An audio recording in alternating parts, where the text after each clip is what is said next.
Now, coming to you live from atop the Lavender Town Radio Tower, it's the one, the only, PUCL Podcast.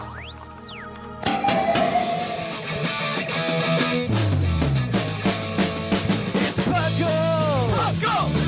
It's PUCL! PUCL! Pokemon Underground Champions League, oh yeah! PUCL! PUCL.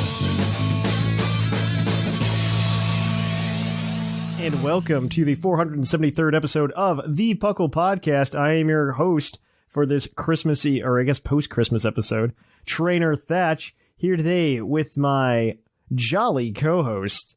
We've got the one, the only, the escapee from SeaWorld, Shamu, or the Dr. Shamu. Hello, I'm so jolly. You're so jolly, ho ho ho. And welcome also to our other co-host today, the man with all of the knowledge, I don't even know I'm here, R Sigma. Ho, ho, ho. Oh, wow. Now he's jolly. Yeah. You took my jolly. Give it back. I want to preface that this show is being recorded on December 22nd. Because of the holiday, we have decided to take the weekend off, obviously, or I guess more accurately, Thatch has decided to take the weekend off.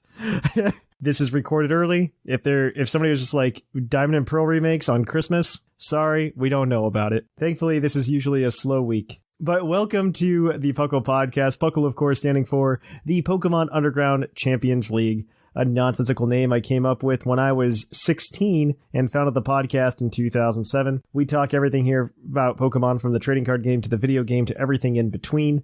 And I'm very excited. I've been playing a lot of Pokemon actually recently.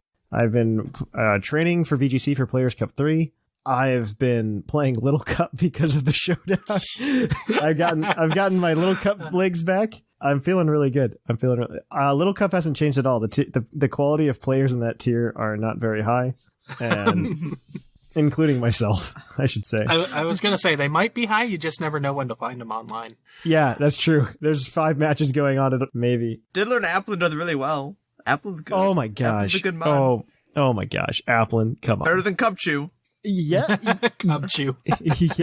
Yeah, I agree with that. That is a true statement. It is, in fact, better than Cubchoo. I will say that it is better than Cubchoo. Fruity Dog, looking at you, the guy who patrols that Little Cup ladder. With a random team each time you find him. He's like trying to make Trick Room work. It's really cute, and I see he's on that ladder a lot. I think when I checked, he had like 1,800 games played or something. Of Little Cup. Oh my. Oh. Yeah, right. Oh. I don't know if I ever played 1,800 games of Pokemon, period. Yeah. So Man. he is more dedicated than I. He's more dedicated than I. But I don't know, what have you guys been up to? I guess it's been a hot minute, maybe.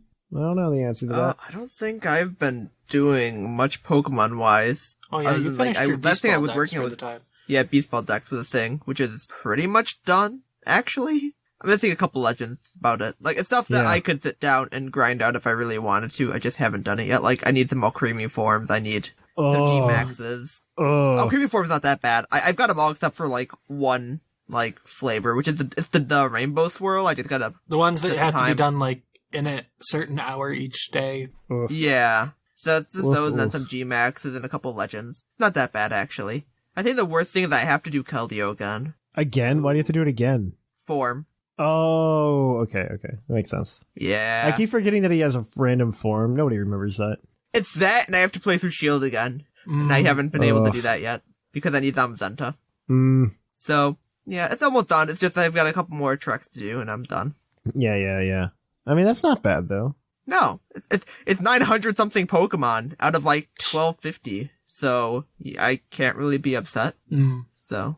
This is a completely aside. I'm really considering doing an Explorers of Sky playthrough.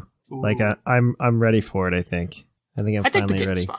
Don't give Ash false promises. Like if I wanted, okay, so it's specifically been the game that I've been putting off for the longest. I think I said this on the show before, but I've been putting it off for the longest time because I think it would be a good one to make content for. Because it's regarded as one of the best Pokemon spin-off games. Like one of the best. I'll say one of the best, and we put it in a group of like 5. With like Conquest and Pinball RS. And... Exactly. I mean, Conquest is good. Conquest is very, very good.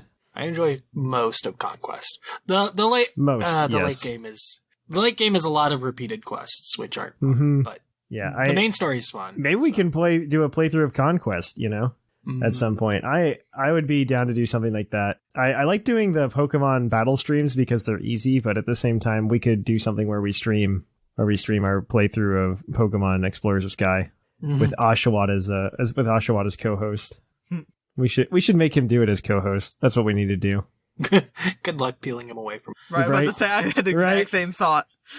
Right. I'm never going to be able to pull him away from Final Fantasy XIV long enough to get him to come and play Pokemon Explorers of Sky with me.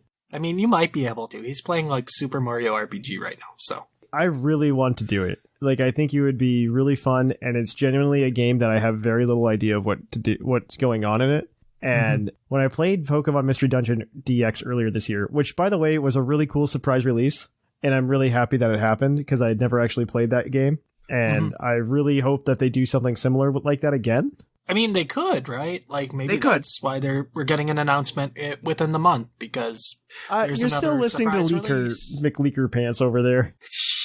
I mean, like, it came out the first week of March, right? So it's not... What are they called? Centro Leaks or whatever it is? Yeah, Pokemon Centro Leaks. Yeah, Centro Leaks. I have my issues with them a little bit. I think they do get some things correct. However, I think that I'm wary of them because what gets me is a lot of the time when they're doing things and they're data mining at the same time somebody else is data mining, they try to make it a bigger deal than it already is. And then on top of that, they tried to make it sound like they had cryptic information like 2 months ago.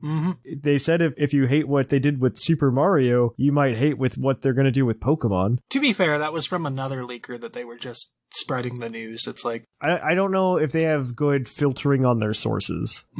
If that makes sense. Because they obviously have sources because they use that as a source, right? And then what they're referencing ends up being the Pokemon Sword and Shield pack with the DLC included, which, by the way, doesn't even have the DLC on the cartridge. Oh, it doesn't? No. That's dumb. No, it doesn't have the DLC on the cartridge. It's just a code? It just gives you download codes for the DLC.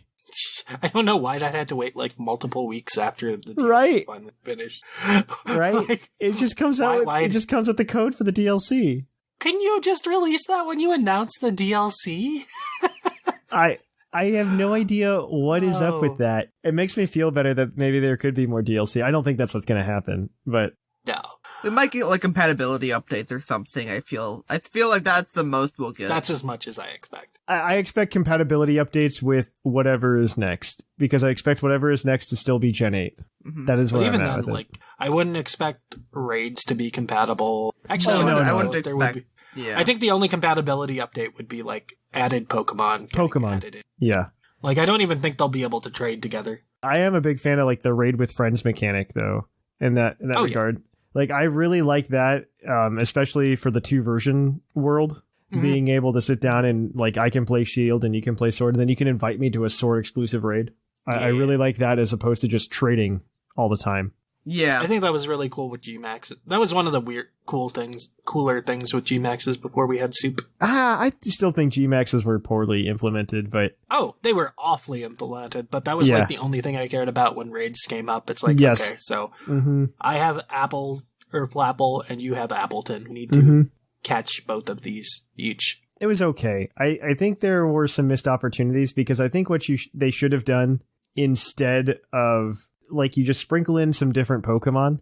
Like, I would have preferred if we still would have gotten the DLCs we got, but the Pokemon that were in those DLC were sprinkled in raids. Right? We just got minor updates with new Pokemon, and so every month we got new raids where it's just like, oh, guys, Scyther's out this month. We have to go get Scyther. Right?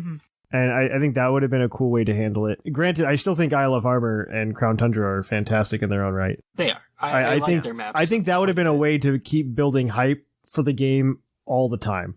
I think that would have been done that for me. But more exclusives in the raids and such. And I feel like they still technically could in a way, but I just don't know if they will. Yeah. Plus, like, transferring it's not going to be anything new at this point. It's just going to be like, hey, these things that you couldn't catch before, maybe you can catch them now. And then, like, hey, they can be shiny. Like, the shiny raids I like. The shiny raids are the most great. Interesting thing now. Unfortunately, they only run for a weekend. Like, I feel like it's like a weekend, and it's really rough at that point. I still really like the Zeraora raid from when Isle of Armor came out. I thought that was the coolest event.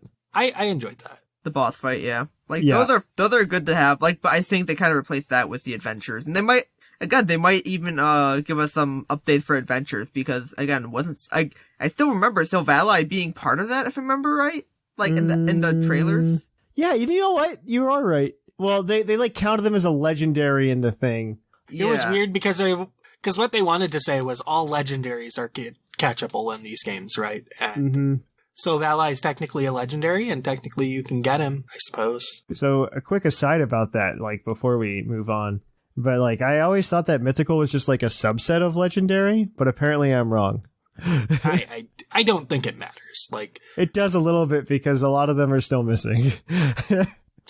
Suspiciously very specific ones. I mean, most of the ones missing are ones with multiple forms, right? It's the ones with multiple forms and then Gen 4. I mean, Shaman has multiple forms. So Shaman has multiple forms. I don't count Arceus's forms as forms. I don't count Arceus's forms either, but we'll see what they do with GS Cup this year. Probably this coming year. They had that one battle spot singles meta where it was just do whatever you want. Or bring one mythical. You could bring a mythical, and I thought that was cool. You could bring a mythical or legendary, and they did the same thing with doubles like 2 months before, where you got one mythical or legendary, and I feel like that's probably where they're going to go with GS Cup right this time. I hope so. I think it made the meta more fun, and I also think that if you want to keep the same ban list for singles and doubles, I think 2 legendaries and doubles is a mess. So you have to keep it to 1, and allowing mythicals I think is okay, right? With the battle ready mark, I think, sure. Yes, the battle ready mark fixes so many things. It does. It's like, you don't have to worry about getting a Bolt Strike Victini, because one, Victini's not going to be good in the format, but 2, that's true. Like, you don't get one. Like, that's just how it is. Well, on that note, let's stop here before we make an entire show in the intro. And let's kick it on over to the news. Let's cue that epic music.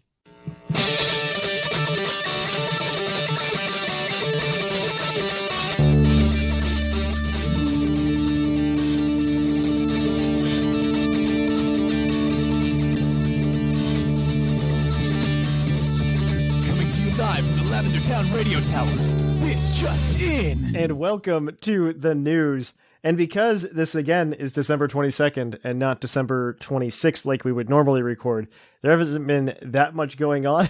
Even then, I don't expect much more than what we already have to be updated, because the week of Christmas they're usually pretty slow. They wouldn't announce anything on New Year's Eve or New Year's Day, right? No. The last time they did anything big on those holidays was Pokemon Bank. And that was a disaster. Oh god, I remember that. Remember that? Oh, that was not a fun time. I was so upset. It was so frustrating. So for those of you who aren't aware, in 2013, Pokemon Bank was supposed to come out December 24th in Japan and then December 27th in the US.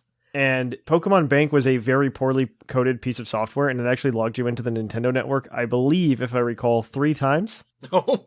On top of that, Christmas of 2013 was the year that every gaming company realized their servers weren't large enough. And what happened was Pokemon Bank was released on Christmas Eve of 2013 in Japan, and it immediately crashed all of Nintendo's servers. It was logging in 3 times. And so they removed it from the eShop, the Japanese eShop, and they removed it from everywhere else. And they said, oh, it'll come soon. It didn't end up coming until February. They never actually gave us a date. They just shadow dropped it. It's like, we don't want people waiting. It spawned that It's Been 3,000 Years meme, if you've ever seen it. It was hilarious. It was also a horribly long month. What was even worse was if you downloaded in Japan before they took it off the eShop, you still had it, and it still worked. So you could do transfers if you were Japanese, like before that. But yeah, it was, oh man, that was the last time they did anything on Christmas. To be fair, Xbox, Microsoft, and Sony both had issues as well, where their servers also crashed because too many people got new consoles. I remember that. Yeah. I remember the console outages. Yeah. Yeah, that entire winter. I think there were like hacks too and stuff. That's what happened. Yeah, I thought there were DDoS attacks on them too. Yeah, essentially, like if you were a student on Christmas break, you didn't get to play online games.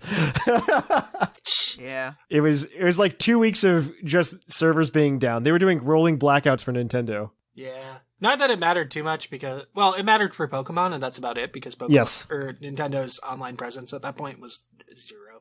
Yes, very true. I don't even think Smash Ultimate was out at that point, so. I don't remember. Oh, no. No, that was 2014. Yeah.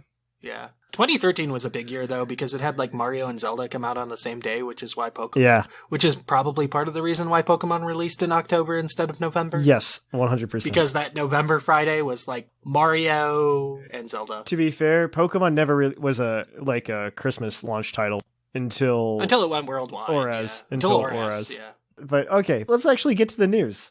So, there's some Pokemon Masters news because there's no other news, and we've given this to Shamu. Oh, always. So, N has been added. Well, will be added on... But, by the time you're listening to this, N will be in the game. Yeah, it's added at this point. Was Zekrom. And, again, N is tall. N is tall. And then we've got a New Year's unit with Lance and Gyarados and Lily and Rabombi. It's hard. The Lance unit is exactly the same, except a little better. But yeah, so Lance and Dragonite and Lily and Rabombi, both in, like, kimono, stuff like that, you know. Japanese New Year's attire. Then in January, we'll get May and Mudkip finally finishing off that trio. And then we'll get Mallow and Serena, who we've known, like, they showed her in the actual game at one point. We just never got her. She was in the holiday event last year. Yeah, it's like, okay, you're showing us this. Why have you not given us this yet? But again, I'd probably rather them not have given it to us because she's not that good. But the latest update, too, will have also raised the level cap by 5 again. And the Silver Legendary event with Ho-Oh should be rerunning soonish. Mm-hmm. That's the next one we're getting. So, and then you can get him all leveled up again. That's about it for Masters. Pokemon Sword and Shield updated this week to 1.3.1. As of recording, all we know is that it fixed some bugs. And that's in it. Their Gen 4 remake. You do have to update it, though. It's really weird. Like, if you want to play online, they're forcing you to do it. It must have something to do with like battles. The second it came out, it's like, you need to update. I wonder if it has to do something with maybe a Christmas drop. Maybe there's going to be an event raid, or like, they might be doing something big with that. Sawsbuck is in the code now, all of a sudden. It's not happening, but I can dream. I'd be okay with that. I need it in a Beast Ball. I'm okay with that. That would be so cool. Isn't that such a good idea, right? Well, to be fair, there's only one Sawsbuck that matters, and it's the winter one. Okay? That's the only one. I mean, summer's okay with the giant bush. I like all of them fairly well, but it's the fact that I need Sawsbuck for Beast Ball decks, and plus you haven't been able to catch one since Gen 6, have you? Nope. Same thing with a bunch of others, like Skiddo and Go-Go. Like, oh yeah. Can't catch them. Glam Meow. That's another one. All right. Tell us more. Tell us more about TCG, Sigma. All right. TPCI recently sent out a survey asking people their thoughts on, say, the current formats. Like, should there be more bannings because ADP is everywhere? Things like that. They also asked about Expanded, though I'm not sure how much you'd get out of Expanded because they only just banned, like, Shaman, which should have been banned months ago. Yeah, it should have been banned years ago. Let's be complete. Like, in Standard, it should have been banned. I don't care what anybody says. The second Crobat came out, they should have banned Shaman. Oh, yes. Yeah, 100%. Yeah, because they essentially just made a fixed version of Shaman, and then they just never banned Shaman. Just draw through your whole deck. Yeah. The biggest issue was that Shaman worked with the net, and they let that exist for like 6 months before they did anything with it. And that was all.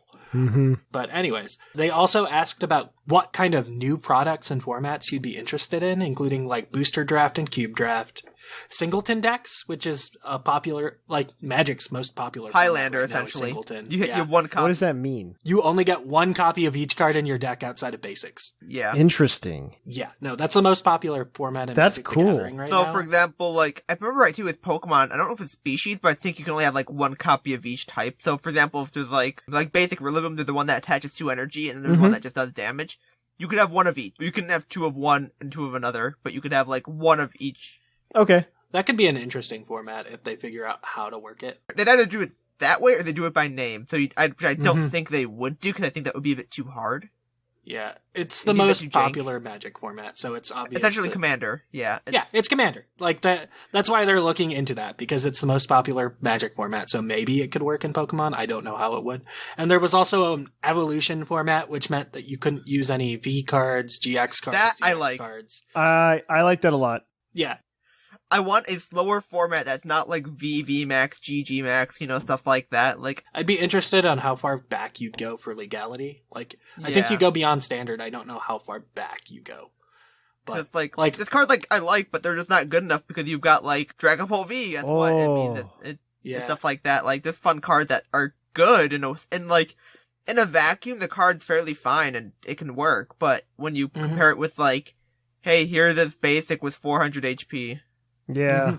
You're not going to ever touch the interesting cards that are actually, like, solid. It's just, oh, here's this big meat wall. I think that Vs and EXs and stuff like that were always too much, because that's what the meta's always focused around. Early EXs were kind of meh, but... Yeah, they were really, like, meh, but they were okay for what they were trying to do, I think. They're trying to make them, like, excel in one area. Mm-hmm. Which is all it should be. That's when the numbers weren't insane. Yes. Yeah. Oh, yeah, they've had huge power creep. For it to be really meta, you gotta be doing, like, ranges of, like, 200 2-hit KOs or 1-hit KOs, which means you're doing, like, over 200-ish, or you're doing, like, 300. The number is power creep. I'd be interested in that kind of meta. And also, they were asking about certain products, like all foil decks and packs.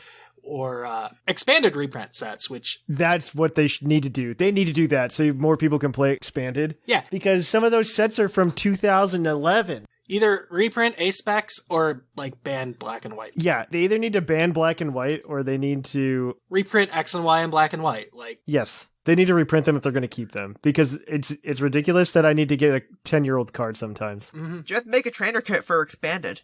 Yeah. Yeah, that could work too. That's an option. That's essentially a reprint set. Like, I agree with that. Just do that and like add some foil stuff into it. Like I would love to see stuff like that, or even like give us some foil energy. Give us like a promo set that comes with like a set of foil energy, or like maybe with the ETBs, throw in one of each energy as a foil or something, instead of just this whole. Well, you can do the energy pack too, but on top of it or something. When I answered my survey, I said bring back the silhouette energy from our Gold Soul Silver. Yes. Like, or like really cool artworks were nice too. Make me interested in opening energy. Like that's what I want. That's why I like the reverse foils in the holiday sets, like Champion's Path. Pulling a foil energy is actually like worthwhile. Yeah, just because you don't get those. Like right now, I don't care about the energy I open. If the energy had like a silhouette of a Pokemon that they chose for like a year, or just the set, that would be cool. Mm-hmm. But yeah, maybe that'll be the topic that Basket goes with for next TCG cast. I hope so. I think it would also be interesting to get like 2 cards that are meant for expanded play, or like a card. Just start making new stuff for expanded instead of relying on old stuff to form expanded. Like, I feel like the Ultra Necrozma we got about a year ago now was pretty expanded. The one that couldn't attack unless you had your opponent had like 2 prizes or something, but... Oh yeah, like the 200. All the things that got rid of abilities were in expanded, so who cares? Mm-hmm. Yeah, in a way they kind of do still too. It's just like, it just doesn't feel that way. Mm-hmm. They never market it for expanded, which I would just they don't. If they're gonna say it's for expanded, then just kind of like say, hey, look, here's some expanded cards too. You know, like Magic's kind of catering towards Commander now too, more so. It's like, hey, why Pokemon can like cater a bit more towards expanded. Well, they also have like half the regionals are expanded, right? So I think there should be more focus on expanded players than there is in the current products. Right now, it feels like so much of Pokemon's TCG is situated on collectors. I would like more ways to play. More playing, yeah. I agree with that. I would like more playing, because is it good in standard? Is it good in expanded? Oh, okay, it's a trash card. Yep. All right, so let's move on to Pokemon Go, the favorite part of the show. So if you're celebrating New Year's like everybody, there's a New Year's event. There's some new costumes for you to wear. Ooh. Costume Slowpoke and Slowbro are being added. Everybody wanted that. Slowbro has 2020 glasses, though. Old party-themed Pokemon will be returning in eggs and raids, but most important being the party hat Wurmple. Additionally, there will be multiple bonuses during this event. 2 times Hatch Candy, 2 times Hatch Stardust, 50% Hatch Time. Yay. And the community day for January will be Machop. Yay. January 16th, and it learns Payback. None of that's exciting. Wasn't Machop already a community day? No. It was in one of the votes. Oh, it was in one of the votes. That's what it was. Oh. It didn't win. Hey, who cares? You can transfer it over to Sword and Shield and make it a shiny G-Max, and it looks kind of cool, I guess.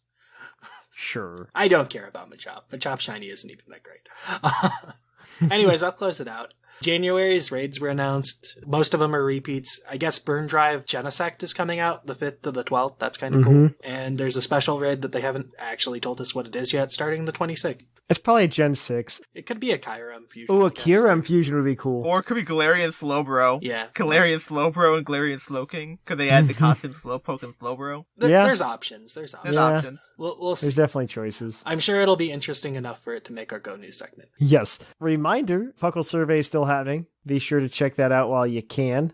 I think we're going to try to do a stream sometime this week. Follow our social media and Discord to find out the exact time and date where we're going to sit down and go through some of the survey responses and respond to you guys. Yeah, you can find that in the show notes or on the Discord. If we hit 150, we'll also give away a Genesect on the 31st and the 1st. We're still like halfway there, guys. Come on. Like, we need these surveys. You want? I think people want. So we need these surveys. Like, I thought people like Genesect. That's why they're putting it in the January Pokemon Go raids. Like, oh my gosh. Also, we did the showdown over the weekend, like we talked about. We're hoping to do more of those. They go really well. That was a blast. I stayed up way too late. Yeah, it's going to be on YouTube as well, so you can also check that out on YouTube. With that, though, I am going to go ahead and say this is the end of the news. We're going to kick it on over to Puckle's Poke Quiz, where we're going to quiz your co-host on their insane Pokemon knowledge.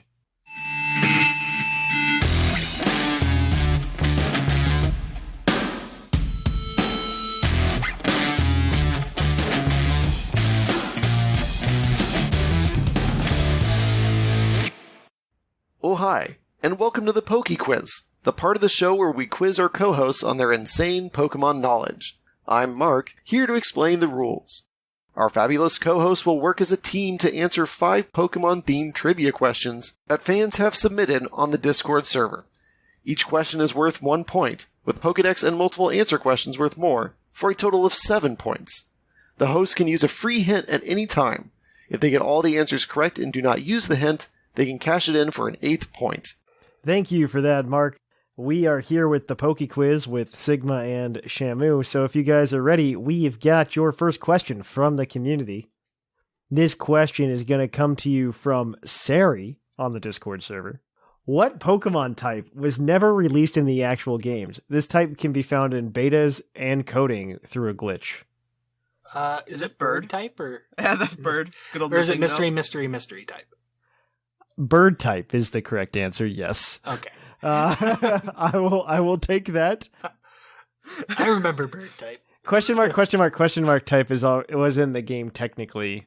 Technically it was like on curse. It was on curse, and that was for like Gen 3, I think. And then I don't know if it was on Gen 4. It was like it went away. It went away, I think, in Gen 5 or 6. I believe 6. Okay. Because I remember Arceus having a type of it. So yeah, they had it in the code. Yeah. Oh, right. Also, it had its own sprite, so like they went as far as giving it its own sprite. Yeah, right.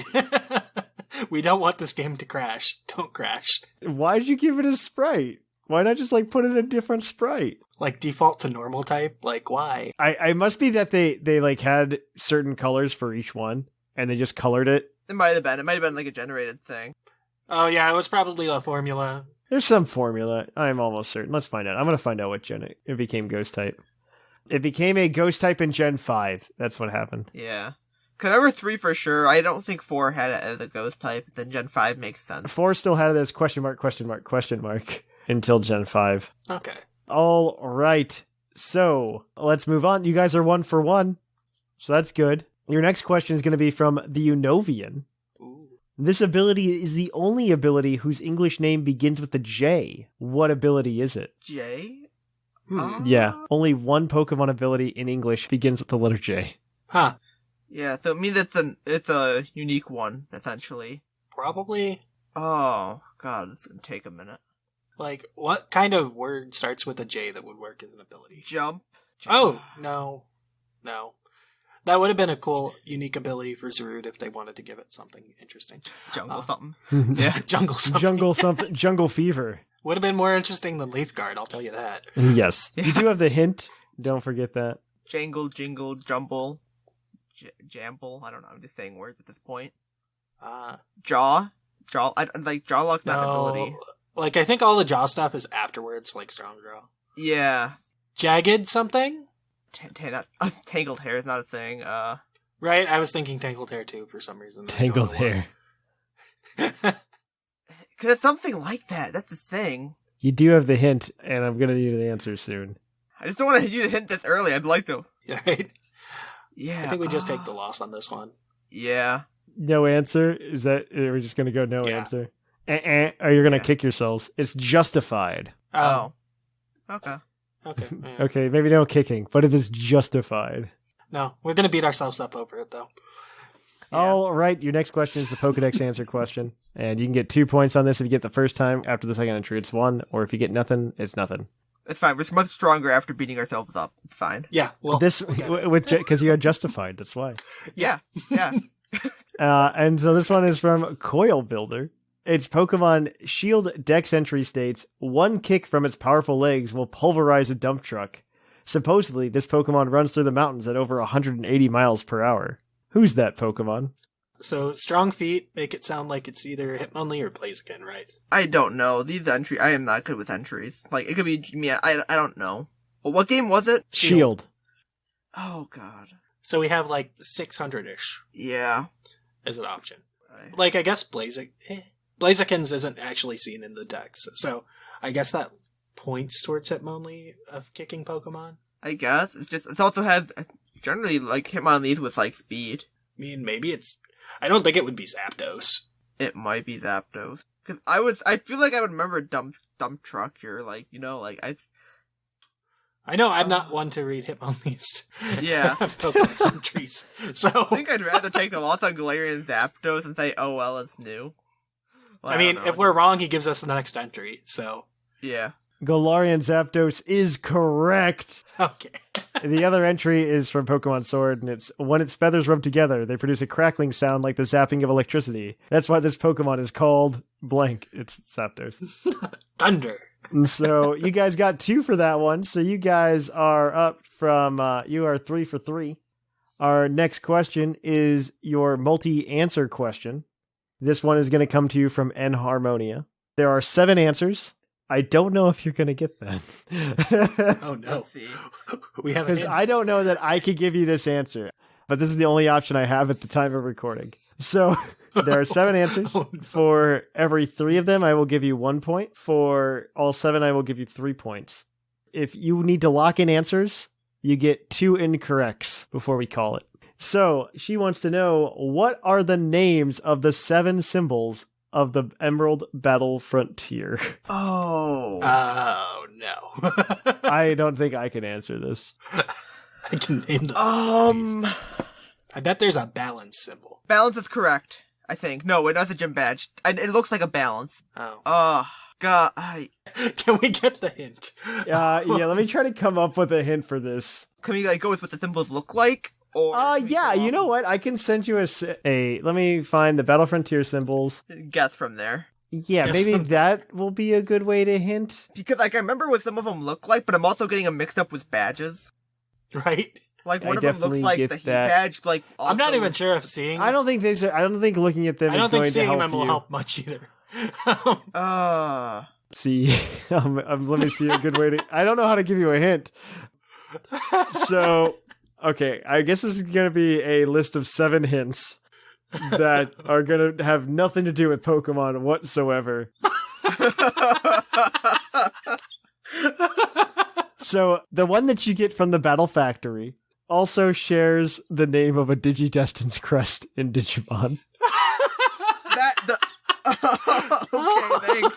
I don't know if that helps Sigma, but that doesn't help me. It helps me a little bit, but it doesn't. Sigma should know what the 8 crests are. Yeah, like, Hope and Light seem... Hope and Light don't seem here's 7, now here's 8. Figure it out. Okay, I'll say it's Izzy's crest. It's Izzy's crest from Digimon. It's knowledge. Knowledge, that is correct. We've got one that is an ability that you typically see run on a Conkeldurr. Guts. Oh. That one you get from the Battle Arena. That is correct. The third one is what you get from the Battle Dome, and it is Final Fantasy blank. It was a game that was a shoot-off from Final Fantasies. Tactics. Good. That's 3. This is a really bad question. You guys are going to get it right just because you asked for the hint, and I don't know how to do it. This one is a stat for Fire Emblem characters that I don't understand how it works. Luck? You get it from the Battle Pike. That is correct. That is 4. It's crit, I think, right? Like crit and hit. This is what you'd see if you went to a store that was called Wine and Blank. You're going to go cheese, but I know there's no cheese. No. If you go to the store, it's a liquor store. Sometimes they call it Wine and Blank instead of wine and liquor. It's Wine and Blank. Spirit.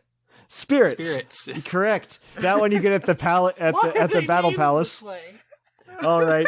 So the one you get at the Battle Pyramid is a Pokemon nature that it reduces speed and increases attack. Brave. That is correct. Okay, you're at 6. This segment's really bad. This is really bad. Some guy knew all of them. Oh. Who remembers these? The last one from the Battle Tower is what Pokemon mechanic they added in Generation 3, and I kind of already gave it away. But... Ability! There you go. So that's all 7. You got the knowledge symbol, the gut symbol, the tactic symbol, the luck symbol, the spirit symbol, the brave symbol, and the ability symbol. Oh, there's no way anybody was going to get that. Why did we let that through, Liger? You know what? Scrawn might have gotten it. You know what? He probably would have. That's 3 points for you guys, though. So you're 6 for 4. Your next question is a base stat question, as always, and I'm not helping you at all. And I want to know, because I came up with this one, what non-legendary water-type Pokemon has the highest base special defense of all non-legendary water-type Pokemon? Isn't Milotic up there? Milotic probably is. It might be Toxapex, because I hate Toxapex. Oh, yeah. Araquanid's probably also in the running. Toxapex has Toxapex has 140s or something like that. Yeah, it's got 154 defense and 144, 134 special defense. Yeah. Araquanid, I don't think it hits. I think it hit the. I want to say Araquanid's best stat is its special defense, and it's stupid. Yeah, I think Milotic's a little subpar. I think Milotic's not quite up as high as those. It's top 5 for sure. Pyukumuku? Who? Pyukumuku? Oh, it's got 120, I think. Okay. I don't know what Pyukumuku stats are. I know its speed is nothing. I can't remember. I don't think it's as high as Toxapex, though. I don't think so. I think it's got more HP bulk than defensive. Yeah. It's got a good chunk of each. I don't think there's a new water type in Sword and Shield to go up there. There's no Ultra Beast to worry about. I think I kind of want to go Araquanid. I have a feeling it's higher than Toxapex for some reason. Okay. Fine by me. Otherwise, it's probably Primal Kyogre for legendaries, but... Yeah. Are you locking in Araquanid? Yeah. Araquanid is unfortunately incorrect. It's Toxapex. Toxapex has a 142 special defense, followed up by Mantine at 140. Oh. Followed up by Wishy Washy at 135. 135. And followed up once again by Araquanid at 132. And then there's a bunch of stuff at 130. Yeah. Oh, well. That's fine. Yep. We got 6. You know what? You got the symbols question, which was handed to you on a silver platter. So we're happy. Yes. We're still recovering from that. That wasn't really a trivia question. It turned into more of a pyramid type scenario where I was just trying to get you to say certain words, and that's okay. You won't see us for another 4 weeks while we recover from that ordeal. You guys got 6 points today, though, and that does change up the standings. In first place, we have a 2-way tie between Whimsicott and Dr. Shamu, both in first place with 21 points. I want that Cramorant plush. In third place, we have a 3-way tie at 14 points with Linian, P. McGee, and R. Sigma. Yeah. Claude9 is in 6th with 13. Jushiro and Seth Bilo are tied for 7th with 11 points. Sublime is in 9th with 6. And Basket is in 10th without any points and has yet to get on the board. On that note, we are going to be back with you next week with more PokeQuiz. And until then, we're going to kick it on over to the topic. And we have another iTunes review this week from Supercat GX. He says, godly 5 stars, best Pokemon podcast ever. Well, thank you for that, Supercat GX. If you want your review read on the show, just go ahead, drop it on iTunes or wherever you listen to the podcast. We really appreciate it. But until then, we're going on to the topic. And welcome to the topic. Our topic today is the move culling. Do we miss it? Do we miss anything? So, for those of you who are unaware, Pokemon Sword and Shield took a lot of Pokemon moves that existed before Sword and Shield and said, no, you're not going to make it into this game because reasons. There are some things in here that I think are bad that they got rid of. Some things are good. I think Hidden Power Hidden Power is no longer in the game, I think that is a fantastic addition, especially since they also decided to rebalance Pokemon's moves pools in general. And I think they filled that. Like, I think a good example of this is Sylveon, who would always run like Hidden Power Fire, Hidden Power Ice, and they gave it Mystical Fire instead of Hidden Power. They fixed a lot of the fairies that way with that. Like, the fairies got like, all the fairies got Mystical Fire to cover their HP fire needs. Yeah, and because it's stronger. Steel type switch in, right? Like, yeah, I think it was just really good in general for that. Because, one, I'd much rather have a specific move, so you can't just be like, what hidden power is it running today? Yeah. I think getting rid of hidden power made Pokemon much more predictable and made it a more fun experience overall. Mm-hmm. And that's probably the biggest example of them. There are some other moves that I'm a little upset are gone. And this is mostly, like, from my perspective, because I like doing second playthroughs, right, of Pokemon games. You always have moves that are leveling up with your Pokemon, so your Pokemon become better when they learn good moves. And Sword and Shield are just like, nah, just keep the good ones. Everybody gets the good ones. And I think a really good example of that is like Jump Kick versus High Jump Kick. We used to have both, and Karate Chop for that matter.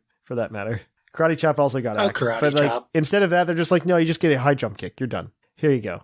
And yeah, okay, I guess that can happen.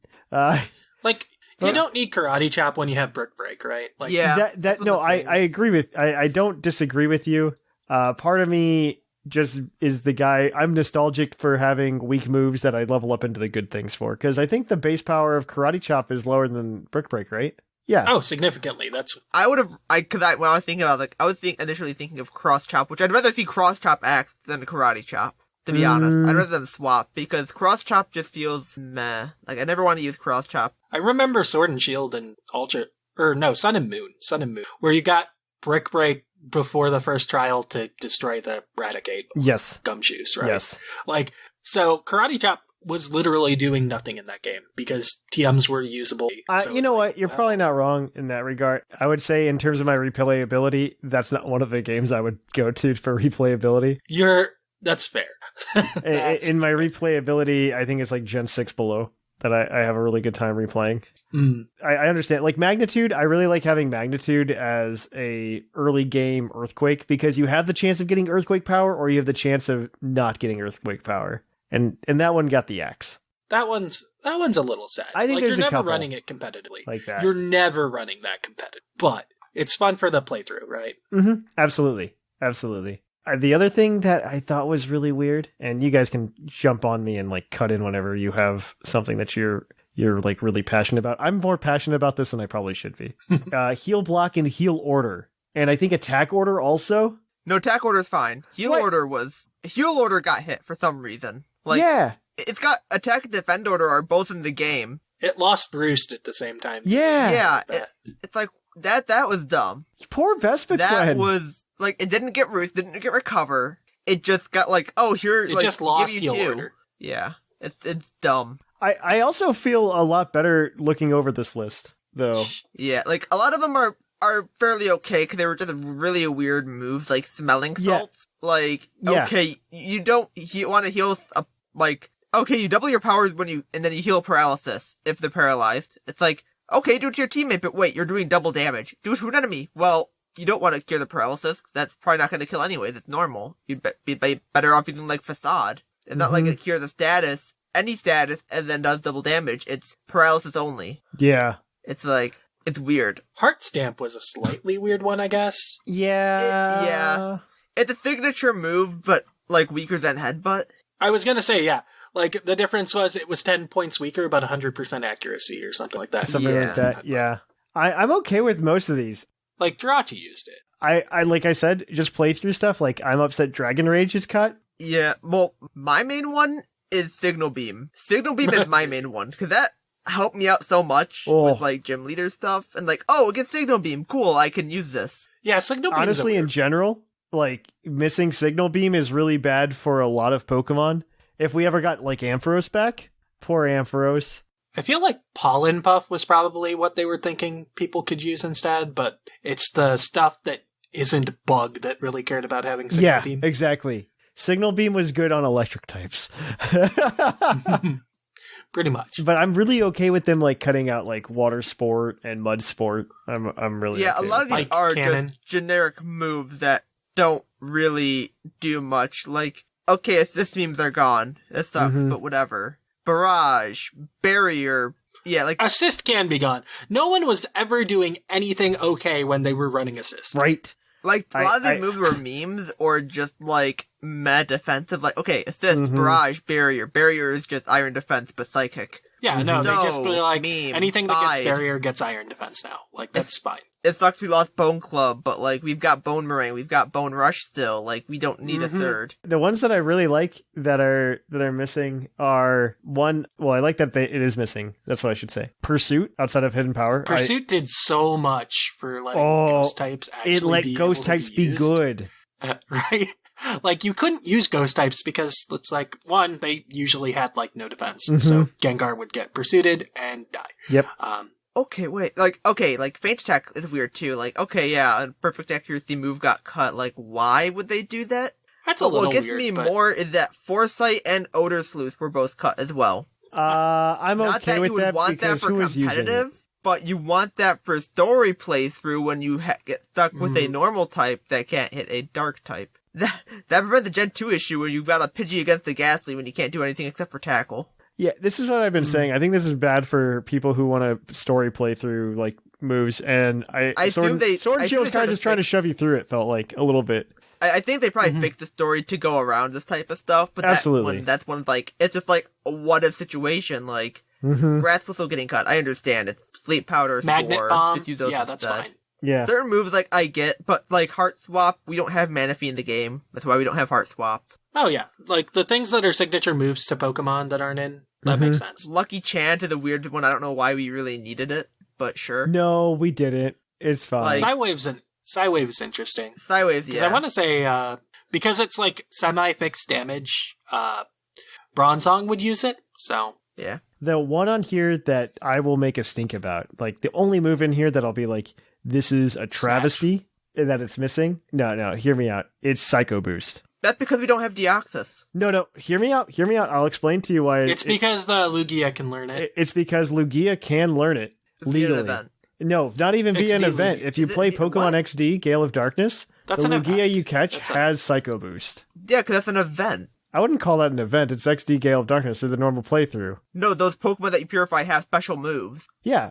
That's technically, I would consider that an event thing. They're like okay, so but even then, I still think it's a slap in the face. Like if you spend all the time bringing a Pokemon all the way up from that, sure, from Gen that's 3, also in the fact of saying that Clefable and Soft Boiled, like it still has it. It didn't. Soft Boil's still in the game. It does, yeah. Like it sucks that you can't get it because you travel it all the way up. Yeah, but it's one of those things though. It's just not a level up move. If Deoxys would be in the game. Oh, once Deoxys comes to the game, I'm sure it won't be a problem. Yeah, if Deoxys was in the game and it was still cut, then yeah, then you can complain. But yeah. I'm still complaining. I don't care. I'm complaining. Like Synchronoise is gone. Nobody cared about Synchronoise. Nobody. Yeah, like Synchronoise was a terribly designed move, and I think they finally realized it. I think they realized it with a lot of these moves. They're just like, why did we make this? Wake up slap. Why would you wake up your opponent? It's like smelling salt, but like it's another smelling salt move. Except fighting. It does big damage. It doesn't even do double. It does big damage. But also wakes up the target. Yep. Like, some of these moves were just gimmicky and, like, weren't... The Omni Boost ones are kind of weird. Like, both Silverwind and Ominous Wind were cut. Yeah, that was weird, too. I might cover that for a second. I know also, like, Steamroller. That would have been a nice physical bug move to kind of have to cover the gap a bit for certain things. Maybe. So, the thing was, it was only on Scolipede, Golem, and Guzzlord. Golem.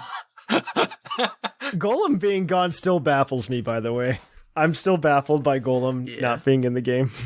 Like, I feel though you could easily give that to other Pokemon. It's not that hard. Like, it wouldn't be exactly a Steamroller, but it would be like, okay, you have Steel. Okay, so instead of Steamroller, you got Steel Roller, which is objectively worse. There was one other one that I was just like, this being gone is okay. Return? No, I'm not happy about Return. Yeah, no, I'm fine with Return. I just really wanted Return. I knew Frustration was. I didn't know Return was. Yeah, both are gone. Both are gone. Frustration, I understand. They made running rental teams like impossible. If it running either of them. Would that? I guess that wouldn't it? Because it doesn't store happiness on the Pokemon. So. Oh, it doesn't. Oh, I see. Or on the rental Pokemon. I wish they would let you. I wish they would have come up with a replacement. if that were the case. I do too. I wish there was 100 power base things could live, yes. right? Like, that would be fine. Yeah, I think that would be an all right thing. I just wish if they were going to do it because of whatever happiness nonsense, go ahead, give us some kind of alternative, that'd be okay.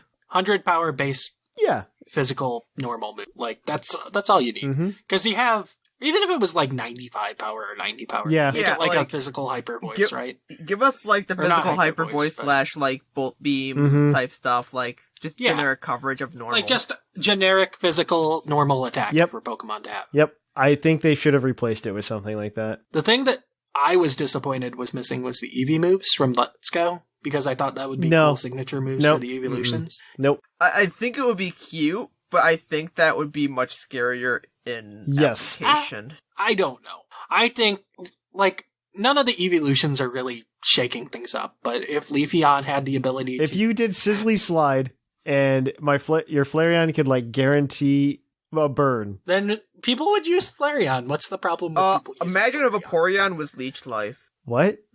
Vaporeon with Bouncy Bubble? Yeah, that'd be bad. It absorbs water and then it restores HP by half the damage taken by the target. And it's special. It's weaker. Jolteon getting 100% accuracy or 100% para moves as well. Yeah.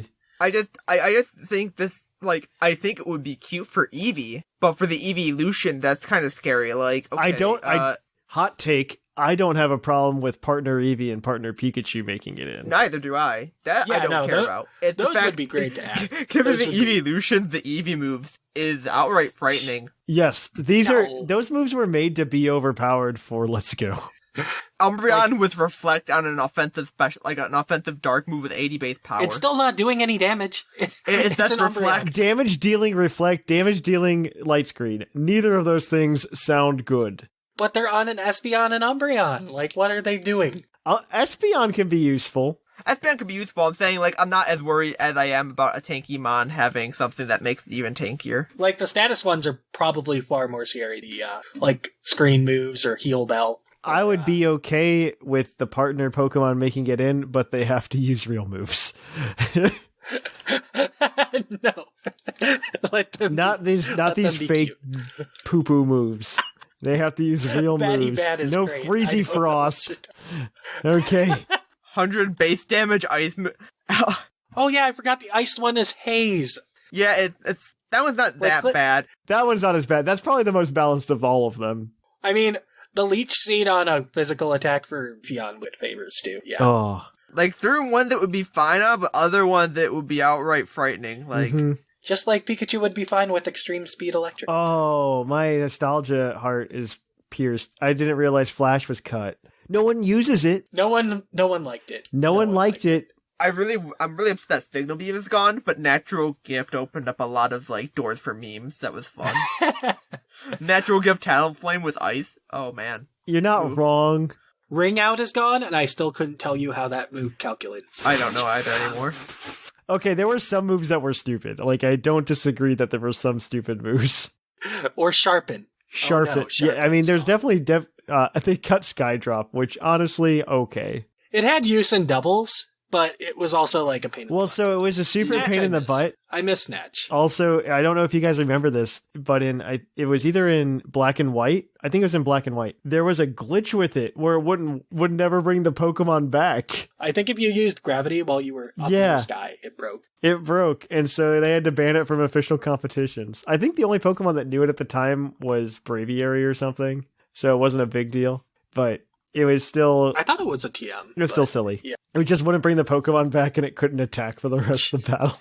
I mean, there are some moves that can hit you while you're in Skydrop mode. Yeah. Well, yeah, I always appreciate those mechanics, by the way, where they do that, as it makes it feel far more realistic. Like, I don't know what can hit you when you're in Skydrop, but I assume something like Hurricane or something. I think Gust can. Probably Air Cutter, I'd imagine. I don't know. That's a good question. Let's find out. Let's find out. Skydrop. Skydrop cannot be used while gravity is in effect. In Generation 5 only, due to a glitch, if gravity is used while two Pokemon are in the semi-invulnerable state of Skydrop, gravity will bring the user of Skydrop down, but the target of Skydrop will be stuck, unable to move until the gravity ends. Oh, that's so funny. That's funny. I don't know. Actually, there's no moves that can hit you, it looks like. I assumed it was like fly, so. Yeah. I Womp think womp. it just ignores everything. I'm gonna look into it a little bit too on my end. Fly definitely can get hit by like thunder and stuff like that. Like, I think even Sky Uppercut can hit. Yeah, well, Sky Uppercut's gone now. Well, could if it existed still. So, Lock on Mind Reader No Guard work. Okay. It will not work if the target's behind a substitute, or if it's in a 2-stage attack. It cannot be used while gravity's in effect. Mirror move got cut. Oh well. Most of this was just nostalgia to me. I think at this point, I'm just my nostalgia heart is hurt. Pokemon did the Kylo Ren smash over the helmet, and it was just like, let the past die, Thatch.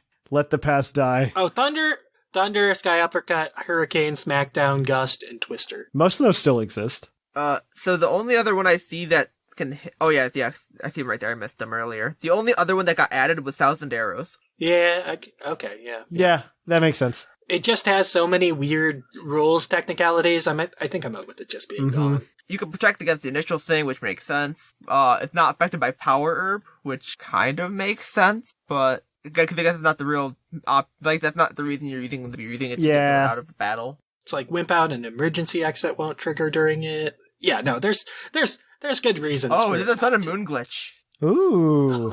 So it's activated when Skydrop is used on a Pokemon using Spiky Shield. Spiky Shield will damage the Pokemon using Skydrop, but the game did not recognize the move. This makes the attacking Pokemon reach 0 HP and completely skip its turn, and all moves used against this glitched Pokemon fail. This is an example of a thing that I'm really happy that they removed, because it just sounds like they had so many issues with this one move that it should have just been programming around it. Just cut it. I think that's kind of what I think a lot of these are, or they're just like, a lot of the moves they cut were in that situation, I feel, or they're just like, no one uses this anyways, they just speed to get rid of this move. Like, Bide. You don't keep Bide. Bubble. You don't keep Bubble. This list is also just like compounded with moves that just aren't in the game because the Pokemon that have them aren't in the game yet. Yeah, like we avoided talking about those, like Lation Dance, or Seed Flare. So this list isn't that bad once I get to see the X's and the check marks of like Pokemon that could have learned these moves are in the game, and versus Pokemon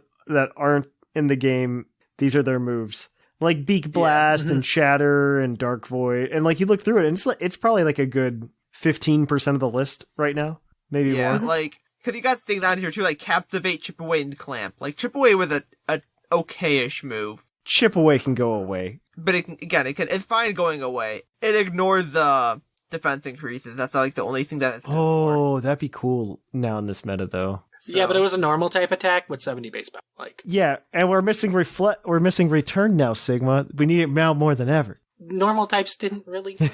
Snorlax did. Snorlax. Cubfu did. Kangaskhan did. We're not using those. Cubfu did not. I think you're thinking Pancham. Or not Cubfu. No, I'm thinking of Teddy Ursa. Cubfu does not learn it. Cubfu didn't exist. Let's see. Lickitung learned it. Excuse me. Slacking. Are you using a Lickitung? Who isn't here? Who is not here? Maybe I'd use Licky Licky if they found a good use for it one day. We even tried a team for Poke of the episode and get it to work with Licky. I absolutely believe that. We're like, maybe this team's okay. No, it's not. It's Licky Licky. It's Licky Licky. Licky Licky is both the most disturbing and useless Pokemon of all time. I'm just kind of upset they got rid of like stuff like Magnet Bomb and Faint Attack and stuff. Like, I think those were fine to stay. Like, Magnet Bomb kind of got useless because it's generally on a special attackers, but even then... It's on a special attacker, yeah. Like, It's the signature move of Magnemite, which is a special attacker through and through. It's never clicking Magnet. I'm on the same page as Shamu to an extent, but at the end of the day, I would say that my enjoyment of Pokemon Sword and Shield wasn't impacted by this. No. Yeah, it wasn't impacted. I would like to see them bring these moves back fixed or updated. Like, okay, Mirror Shot Mud Bomb. They're the exact same move damage and accuracy wise. But that's why they're terrible. It's because they're 65 base damage on an 85% accurate move. Yep. So we see those in the future with like a 95 accuracy at least. Like, hey, I'm okay with that, you know? Like, they've done that in the past too. They've done that a lot in the past. If these come back, I'd like to see them get reworked, and maybe that's what their plan is, to like get rid of them for a little bit and bring them back revamped. Perhaps. Honestly, I agree. I think that's even the plan with like the Pokemon per se in terms of models and stuff like that. They're taking their time. They probably took their time. I think more out of the culling of the moves, though, came a lot of balance, specifically from Pursuit and Hidden Power being removed. Like those two moves, I would say the amount that I miss the moves that aren't those two versus the amount that I appreciate those two moves being gone is I definitely appreciate it more than I dislike it. Mm-hmm. At the end of the day, like I think it's been a really good little over a year with Sword and Shield's meta without those moves. And honestly, I think the Sword and Shield meta in general is just very good. Like it's very good. They've thought it through. They're taking their time looking at all of the Pokemon and being like, these are the moves it can learn. These are the moves we're taking away from it. Like, look at Spectre. Look at Spectre. They knew what they... Look at Urshifu. Urshifu is like a perfectly crafted Pokemon. Right?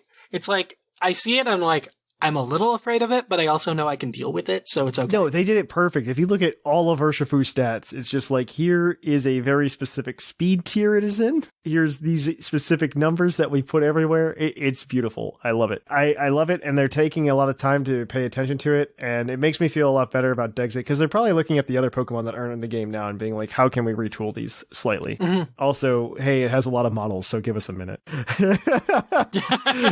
That's my thought process. Overall, I think this was a good thing. I think we can all agree with that. Pursuit opened so many things to be able to be used. It is a net positive. Net positive. Even if we do miss return. Poor return. We have a Pokemon of the episode for you guys today, though. So we are going to kick it on over to that. So we will catch you on the flip-flop.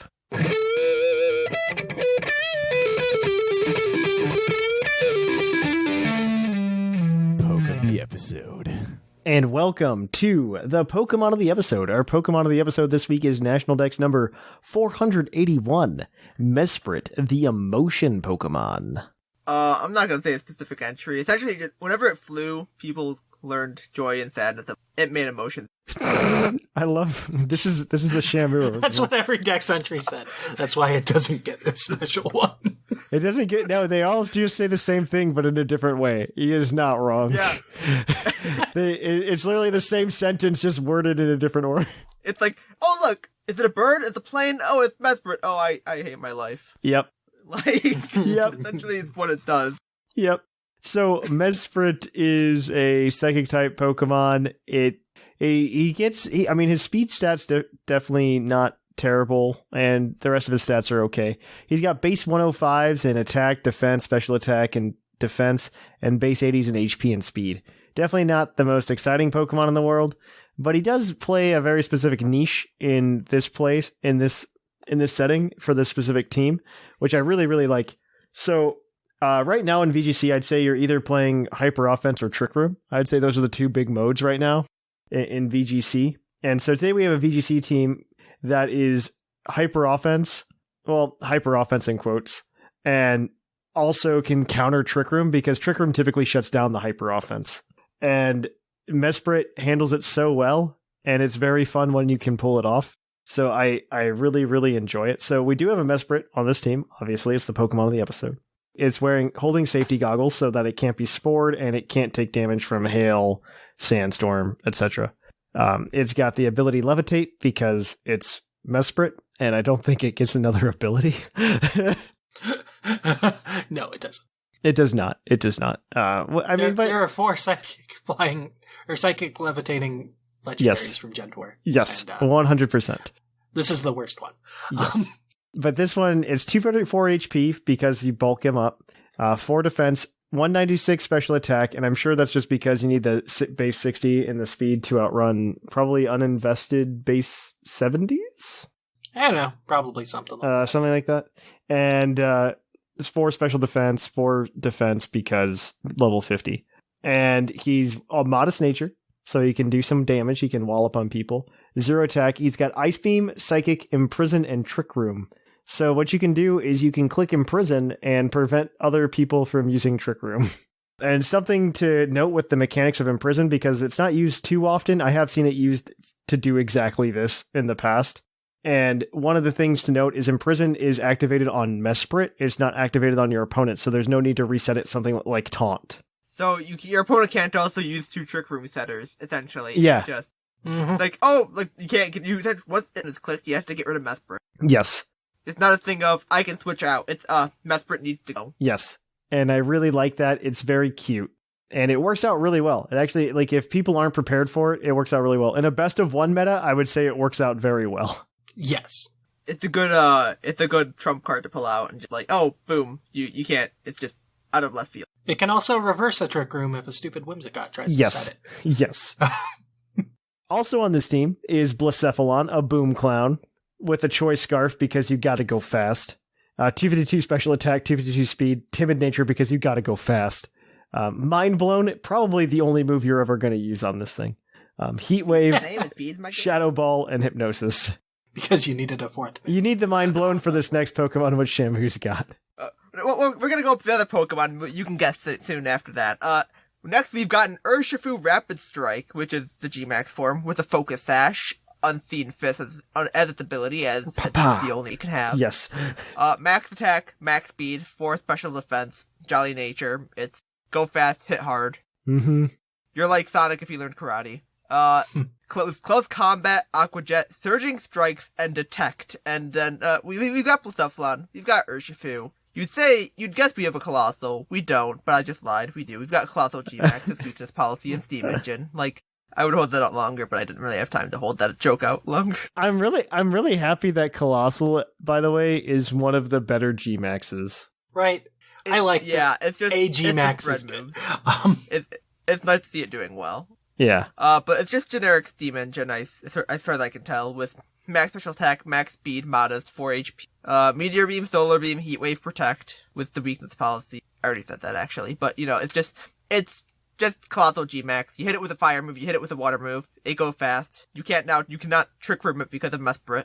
Or if, that's what Mesprit there for, is it's not the Trick Room to ruin Colossal and your other fast boys. I wish he had a better grass move. I'm not a fan of Solar Beam being his only move, unless you can make sure you get the max flare going. Yeah. Because sometimes you get the matches that last a little while. Mm-hmm. It doesn't have a good grind game, unless you pull off. Yeah. Like, you spend the turn doing Setting Sun, which is a little rough. Yeah. But it's not the end of the world, though. You've got other people.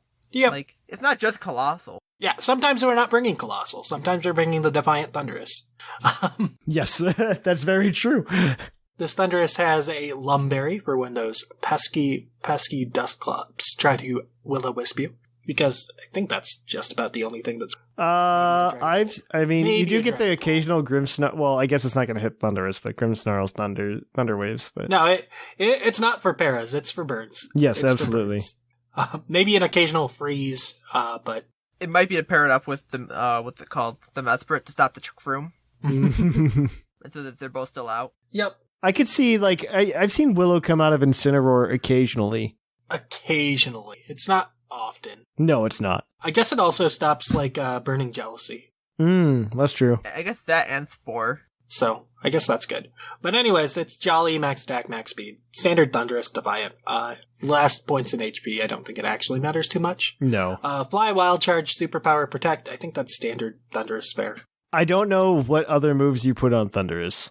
Its physical move pool is not good. No. Yeah, it's not that great. I assume if anything, you might swap enough for coverage, depending on what you want. But for VGC, I assume it's probably standard. I don't know what other physical coverage moves it get. Thundurus is literally running Fly. If it's running Fly, it doesn't mean that it's doing hot, okay? Well, they didn't like giving it flying attacks because its other form is literally just mono flying. Yes. So, they didn't want to make it just the better one, right? But anyways, we'll go to the last member of the team. It's a G-Max Rillaboom. It's a Rillaboom. You throw it on every team because you don't question why a Rillaboom's on a team. It's just a Rillaboom. Glide. Grassy Glide. It has stab, extreme speed, power, quick attack. It's fine. Choice Band, Grassy Surge, max attack with Adamant Nature with 132 HP, 28 defense, 4 speed, 92 speed, or 4 special defense, 92 speed. It's probably doing something with that speed. I don't know. You're usually clicking Grassy Glide. It doesn't matter. Mm-hmm. Knockoff would hammer Grassy Glide U-turn. Yeah, I mean it's a Rillaboom. You don't question it. I'm not a fan. I will say I'm not a fan of that Rillaboom just because of the choice span. But yeah, I mean I guess you're clicking Grassy Glide anyway, so who cares? You're clicking Grassy Glide. That's what Rillaboom does. Yeah, you're just trying to hit Grassy Glide. You don't care about any of these other moves. These other moves are here for technicalities.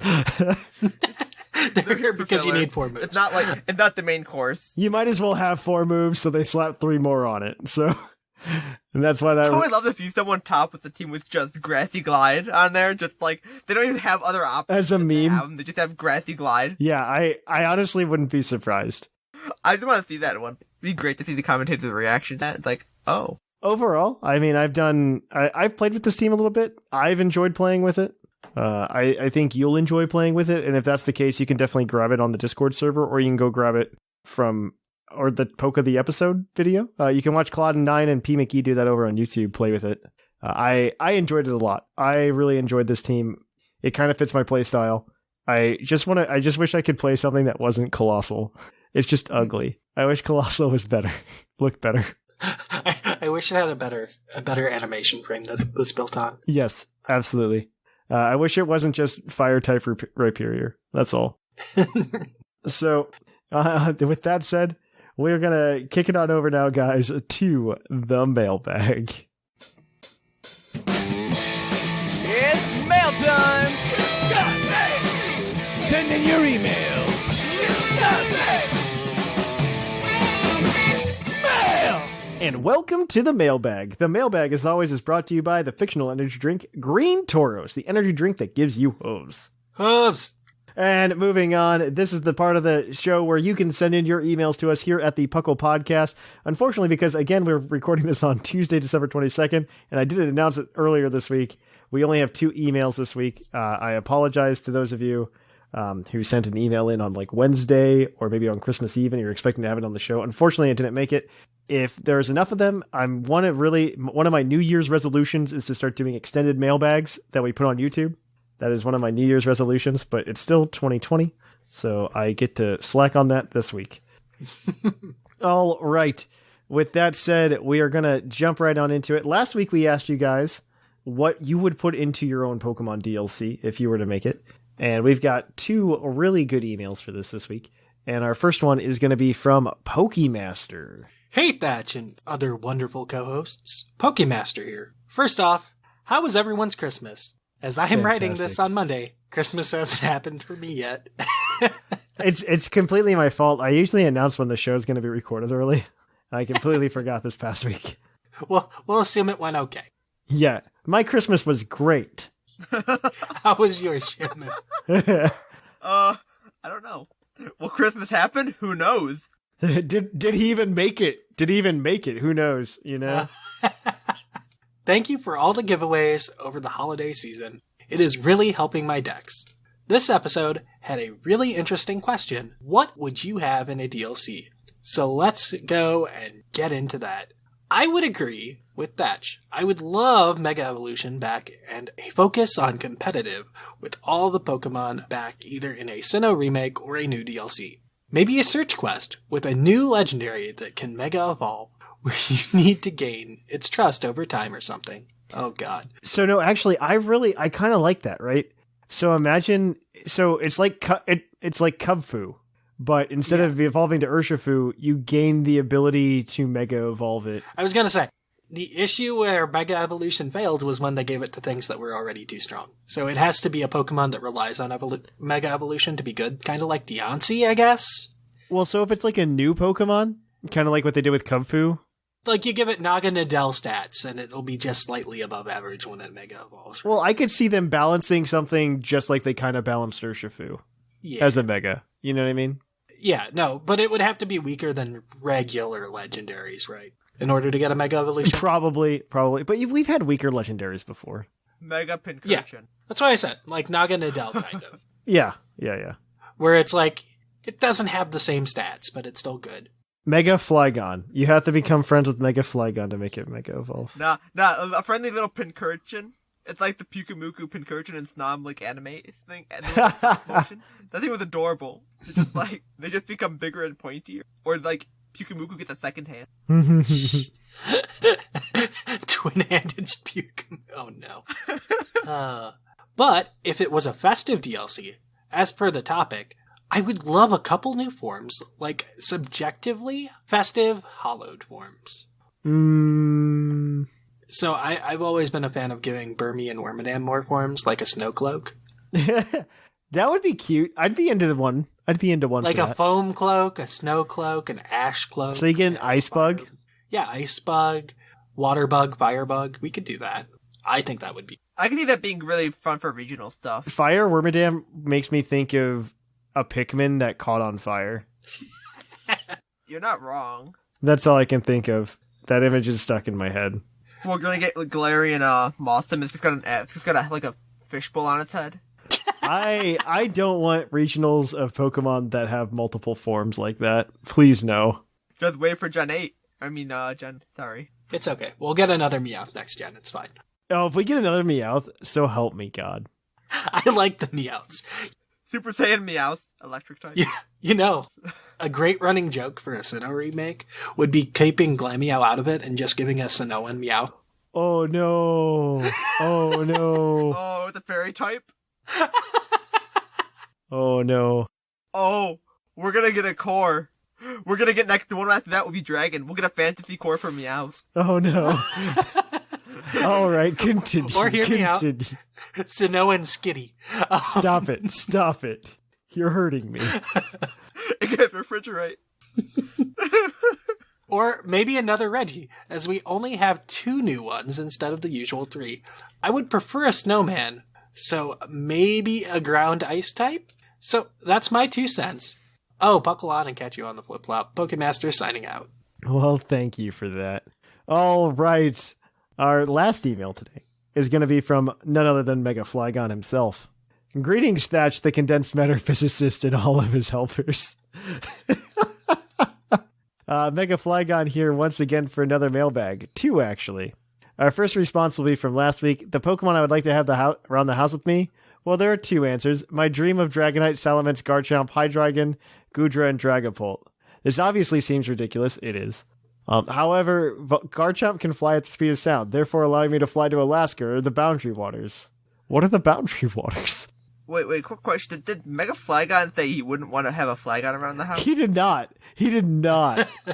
Fake fan. No, but they did say Garchomp. They said Garchomp. That doesn't make it better. I'd like my Pokemon to help me build a cabin in the woods and live off the land. No one would be able to trespass on my property, as they would be blown to smithereens or shredded into oblivion as soon as they set foot without permission on my wonderful lakeside lot. This sounds like he just wants to be a dragon in D&D. They would keep me comfortable by lighting the fireplace with Fire Blast and help me fish by scaring the fish up to the surface or making pressure decrease by having Goodra use Rain Dance to make a quick storm pass through the area. This usually turns the fish, makes them more likely to bite a lure. That's what we're going to say. Oh, okay. That's yes, what, yep, mm-hmm. Yep. My second answer would be Arceus. Just having it around to do anything for me would be extremely convenient. Wow, these are... What? I would like to have dragons and God in my house. Yes, wouldn't we all? Arceus has 1,000 arms, so it can only help you do 1,000 things and then it leaves, right? Doesn't it? Well, I mean, I feel like Koopa is more accurate for that, but I'd say Arceus makes some lemonade appear for me, and then some lemonade would appear next to me and say, you just want the reality stone. I'm very confused. I feel like... I think the better option for that would just be Jirachi, because Jirachi does it anyways. Yeah, right? Yeah, but it only makes a wish every 1,000 years. No, Yeah. but it makes things appear for you, though. That's the thing. Like the candy. Remember the candy from the movie? We're not talking about that movie. That movie's bad. Arceus, get rid of the clouds in the sky, and the clouds would disappear. I feel like there are so many smaller things. How tall is Arceus? It is not short. It's not short. There's no way it's short. It's like 7 foot. Arceus is 10 feet. 10 foot 6. You can't fit that in your house. Arceus, get the Davers dogs droppings out of my yard. And Arceus would use judgment and annihilate it and leave a giant crater on my property, thoroughly discouraging anyone from not picking up their dog droppings ever again. I think they would be more scared that something landed, like an alien landed. That a 10-foot llama stuck in a fence is in your front yard. I think that's what I'd be more terrified of. 10 feet tall is ridiculous. 10 and a half feet tall. I'm just imagining a llama with carrying a roll of like wire fence. Yeah, that's what it is. It's just dragging the fence along. Like you hear the clinging of the like metal. The thing I've always wanted from Arceus, like in Pokemon, in terms of Pokemon, is it's classified as the alpha Pokemon because like in Christianity you have like the alpha and the omega, and it would be really interesting to see the omega Pokemon. Yeah, which we never. So gotten. You mean Groudon? I think Giratina would probably be the closest thing we've gotten to that. Yeah, but I mean Groudon has the omega. Okay, but then you've got the alpha on the Kyogre at the same time. I feel like Arceus was a good idea that just got forgotten to time. Mm-hmm. It might have been something they were too afraid to delve into, too. That's what I think. I think they were probably scared of like offending religion. They didn't want to go back to that well again. Mm-hmm. We can't do it again. We can't. For this week's mailbag, what would you like to see in a holiday-themed DLC? Well, I'd like to receive the best present that DPCI could give us, in my opinion, letting us travel back to every region, therefore completing the Pokedex. Fun fact, you don't have to do that. It's like, I think you could get it in like two. In like 2 regions, I think you can complete the whole thing. Sun and Moon helps out a little. You might be able to get it in 1. I know you can get about half of them just in X and Y, just in Kalos. So, like, that's a lot of them right there. You might need like a couple. You might need a couple, but like from X and Y onward, if you had like all the games, you definitely do it. Oh yeah, absolutely. Sure. Well, I mean, X, Y, and Oraz, you could get everything, right? Well, because X and Y and Oraz, you can already catch everything up to that point in those 2 pairs of titles. Yeah. And then Sun and Moon obviously has the Sun and Moon, but we're missing like 5 of those at this point, I think. We're not even missing that many. I think you're missing like Minior, okay. Bruxish, Gumshoes, Toucannon. That's, I think 7, and Crabominable. So 9 Pokemon, I think, total from Sun and Moon. We care less about Crabominable. I think there's a couple others, but it might be a bit more, but we'll say that's close enough. I think it's close. I think, yeah, I'm probably wrong, but I can think of 9 off the top of my head. It's okay. Yeah. We got the good ones back. Yes, I mean, I think Minior is pretty cool. Minior's okay. I think Minior's okay. Bruxish is okay too, but we don't talk about Bruxish. Forgetting about some of the one-offs too, like Oricorio. Like, how could you? Oricorio. Oh my gosh, Oricorio. That's right. It's okay. It made it in as Pitacorio. Yep. But yeah, like Toucannon, Gumshoes, Crabominable, Oricorio. Mm-hmm. Minior, Komala, Turtonator. Not Turtonator, Komala though. Oh, Komala. Oh, poor Komala. I don't miss it that much, but It's probably because they don't want to code in its ability, and that's probably fair. Its ability is not. The only reason I kind of know this is because I had to catch these in Beast Balls. Its ability is rough. Oh, Komala. Kamala's ability is rough. That's very true. Moving on, though. You could choose where you'd like to go, battle other gym leaders and champions, and unite the entire Pokemon world under one common champion. You! Just kidding. I would like to see the other regions and have a complete dex, however. There are a lot of problems with that, models being a big one. I'd also love... I think if you get more DLC, you get more Pokemon models. I think that kind of goes hands in hands at this point. But I'd also love to see a machine that could type shift your Pokemon. Maybe it could cost watts to use it, and it'd be completely randomized. Oh no. This sounds like a nightmare. It sounds nice on paper in a way, but at the same time... We just had an entire topic where we talked about how Pokemon, TPCI, and Game Freak did a lot of work to balance Pokemon. And then this is just like, hey, let's forget all that. It would be fine in a game that couldn't connect to home. Yes. Yeah, because that sounds like a coding nightmare. That sounds crazy. I mean, I love so they've done this before in the TCG, right, with the Delta species, and I think that's kind of where I would like it to stay. Yeah, I don't think I want it to interfere with the main series. And they've kind of already done that with like changing Pokemon's types with regionals, and I think that's kind of the way I'd like it to stay. Mm-hmm. I'm just imagining like the coding aspect of that. Oh, it's gonna be a nightmare. Because you gotta think, what type changes on dual types? Mm-hmm. You need to keep like a relatively intimate dex for that too. That's like a 200 dex project. Yeah, that sounds like awful. I'm not gonna lie. Imagine a fairy type Pangoro that's super cuddly, or a Torkoal that could fly. Because if you're that way too. Oh no! Yeah. Then you have to make models for all of that. And you already know the issue with the models. Yeah. I think it's just better off having new types as forms. Yeah, I like regionals. I think regionals are really one of the best ideas they've had in a long time. Yeah.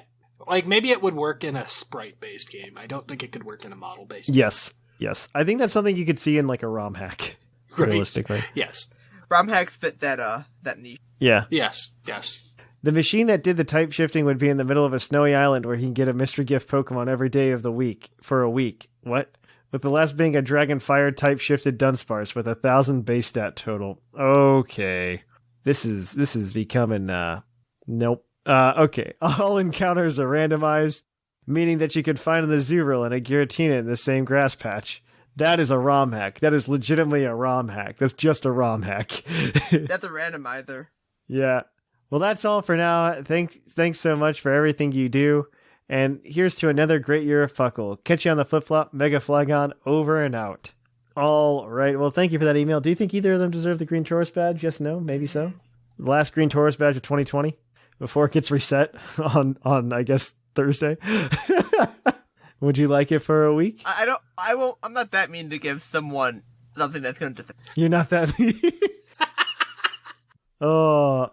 It's kind of cruel. I'm going to do it to Pokemaster. He can have it for a week, and then he can have the roll turn gray on Thursday. All right. Pokemaster, you can grab it on the Discord server. All right. On that note, if you want to keep up with the Puckle podcast, you can do so in a bajillion different ways. First of all, if you haven't checked us out already, we have another show over on the Puckle Plus feed, where we have another show every Thursday for you guys to listen to, whether it be more trivia, battle, in-depth competitive discussion, in-depth TCG discussion, or just more Poke Quiz from the old episodes so you don't have to go dig them out yourself, courtesy of our Sigma. You can also catch us on the Discord. You can follow us over on social media, Twitter, Facebook, Tumblr, and Instagram. You can also go ahead and follow us over on Twitch at twitch.tv/thepuclpodcast, where I stream on Thursdays. I think I will. It's New Year's Eve. I'm trying to be careful with my holidays. Fair. You can follow us over at YouTube at youtube.com/puclpodcast. You can, of course, always find us over at... you can support the show over at Twitch by dropping a Twitch Prime subscription. You can also, of course, support us by going to TeePublic and buying some merch over there. Or you can always go to patreon.com/puclpodcast, get access to giveaways and the breeder bot, and a bunch of other projects that we're working on in 2021 that maybe you get to preview and see if it can get the green light to go somewhere else. We really appreciate all the support you guys can give us, and we, of course, don't expect you to support us at all financially. Just listening to the show's enough. So, on that note, though, I guess this is the last episode of 2020, so Happy New Year from us here at Puckle, and let's hope for a better 2021 than whatever this past year was. I'm hoping that it doesn't just turn into like month 13 of 2020 at midnight. The New Game Plus. 2020 New Game Plus. There we go. All right. So here in the Puckle podcast, I have been Trainer Thatch. I've been Shamu. And I've been R Sigma. And here in the Lavender Town Radio Tower, it's closing time.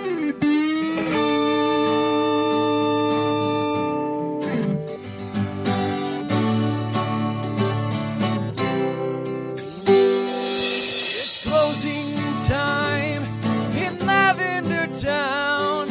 Time to say our goodbye.